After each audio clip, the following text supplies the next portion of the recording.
Welcome, friends of the Greasy Shop Rag. Today we're going to take a look at a Husqvarna 128L string trimmer. Customer complaint is that it just doesn't want to start or run properly. So there's a lot of reasons why we could have this problem. Let's see if it primes.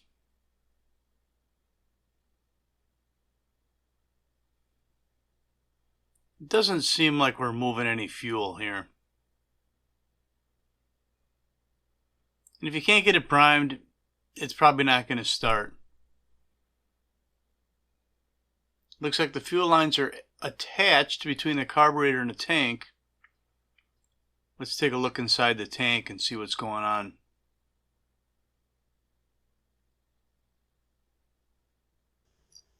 It's one of those tanks that kind of hard to see the whole tank just by looking in the neck.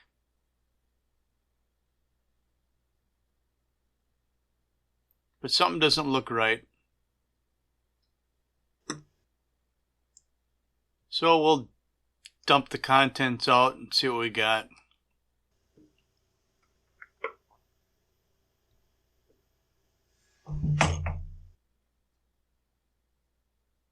I heard a clunk.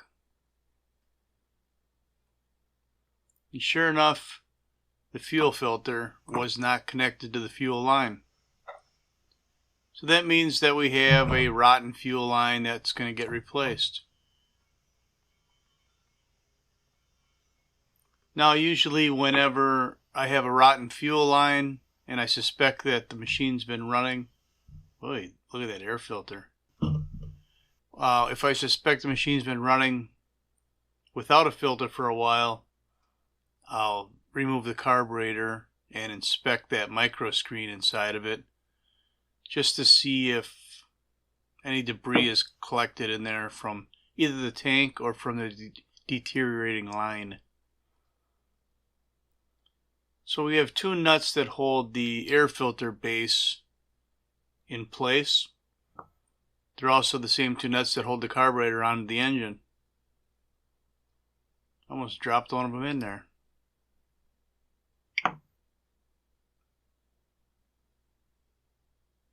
So what I'm going to try and do is just replace the fuel lines.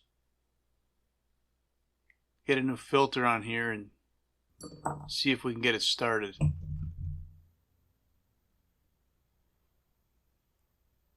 So we're prying the lines off the carburetor, and then we're going to pull the lines out of the tank. You don't really have to worry about orienting yikes. You know, it's 4:30 in the morning when I make these videos. So I'm not quite awake yet. So what I wanted to say was, you don't have to worry about, memorizing which line went where, because it's easy to figure it out when you put it back together. The return line that does not have the fuel filter on it is usually the line that's closest to the primer bulb on the carburetor. You could push the primer bulb right now and you'll see between the two fittings that are on there, one of them is going to squirt a little fuel out and the other one's not. Well, the one that squirted a little bit of fuel out is your return line. And that's just going to be a bare fuel line that runs back to the tank. It just has to pass in through the top of the tank.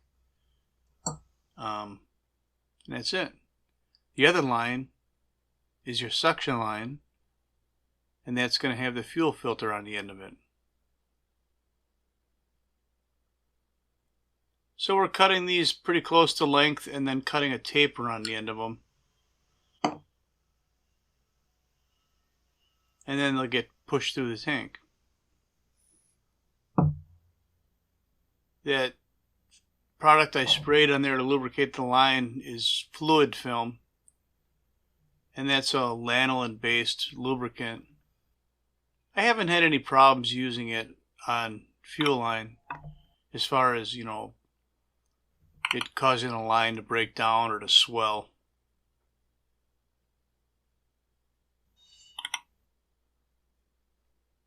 So we grab the line and pull it through. You know, there's 100 different ways to get these fuel lines in there. This is the one that works for me.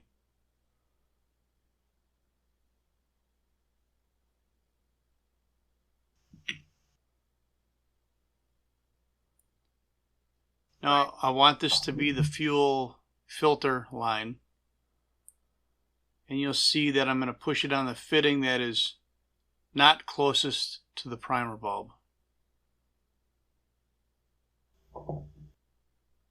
Then we're just going to pull the slack out of that line.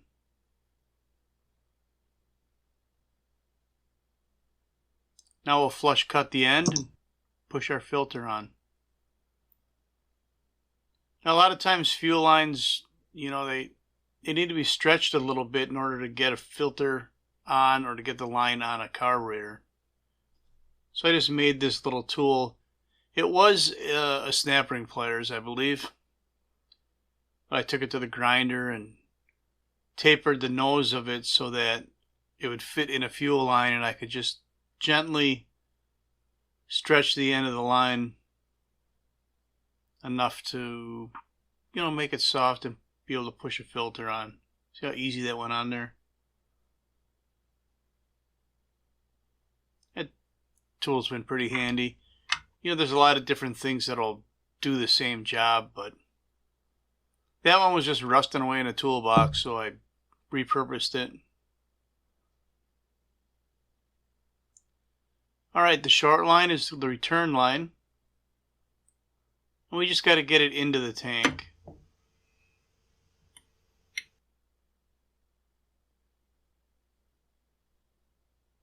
And then we'll push it on the fitting that's closest to the primer bulb.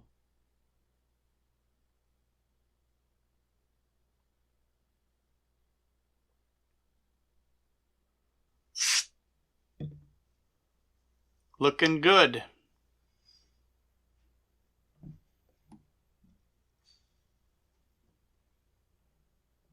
Gonna top it off with some 50-to-1.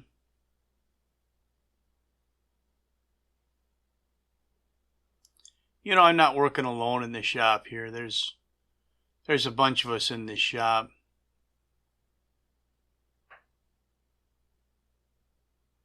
You want me to come over and stir the pot some more? Or not? I get a big old ladle. No. Don't wind the up. Then I get to put up with it.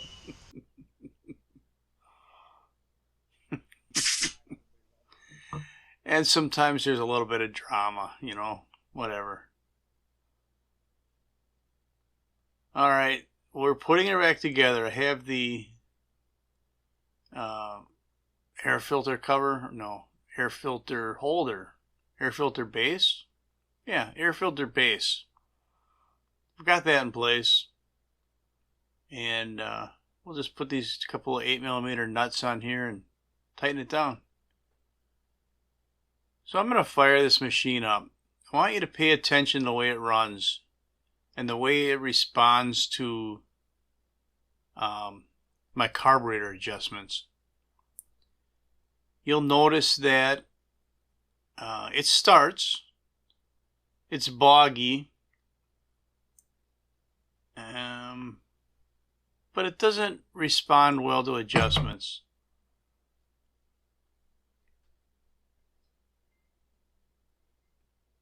What are we doing here?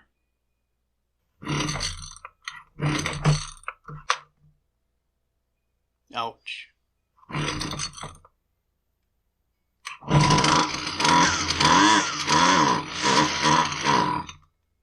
Bop, bop, bop. There's something to turn on, man. Yeah, gotta have a place to put that screwdriver. We richened it up a little bit.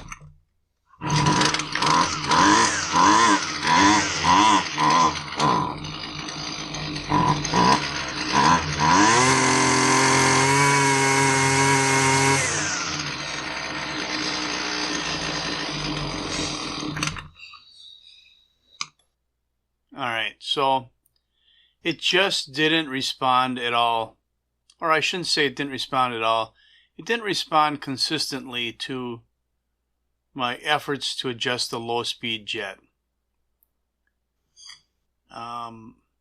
that's a clue. And in this case, I feel that the metering diaphragm is probably stiff. And sure enough, it's about hard as a rock. And when you have a stiff metering diaphragm, you're just not getting the right fuel flow into the metering chamber of the carburetor. If you don't have enough fuel there, you're going to get that bog that we heard. And trying to adjust the carburetor, you get inconsistent results. Sometimes it's letting enough fuel in for the adjustment, other times it's not. So all we did was put a metering diaphragm in here. I want you to pay attention to how different this sounds and reacts to adjustment. That's all I'm going to have for you on the 128L string trimmer fuel line and carb kit install. Thanks for watching. Later.